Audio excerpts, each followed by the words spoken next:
কিন্তু সেখানেও হামলায় দ্বিধা করেনি ইসরায়েলি বহর। গেল এ ভাই একটা কোক দেন তো। কি করলি? একটা কোক দেন। 2 মিনিটের ভিতরে দোয়ানেতে সরবি। কেন ভাই? তুই কি পৃথিবীতে নতুন? দেশ দুনিয়ার খবর রাইস নে? এই কোক হলো জাওরা দেশের পণ্য, যারা শুধু শুধু আমাদের মুসলিম ভাইদের উপর নির্যাতন করতেছে। আর একজন মুসলমান হিসেবে আমরা তাদের পণ্য কিনে তাদেরকে আর্থিকভাবে সাহায্য করতে পারিনি। এই ডে তোরা কেন বুঝিস না ভাই? আর বিশেষ করে এই কোক কিনলে ওই জাওরা দেশের জাওরা সৈনিকরা যারা আমাদের মুসলমান ভাইদের উপর নির্যাতন করতেছে, তারা প্রতি কোকে প্রায় 1 টাকা করে পায়। আরে ভাই আপনার কথা ভুল হচ্ছে।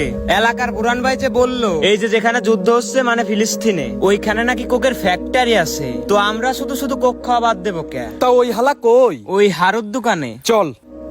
আরে বেটা, এই কোক তোরা খাবি। এই কোক একটা ভালো জিনিস, তোরা সবাই খাবি। এই কোক খালি তোদের শরীর মন দুটোই ভালো থাকবি। এই কোক নিয়ে অনেকে ভিডিও বানাইছে, এইগুলো তোরা বিশ্বাস করবি না। এই কোক তোরা খাবি খাবি কিন্তু খাওয়ানে। কি রে বুরহান ভাই ভালো আছেন? তোরে তো ভালো মনে করতাম, তুইও টাকার কাছে বিক্রি হয়ে গেলি।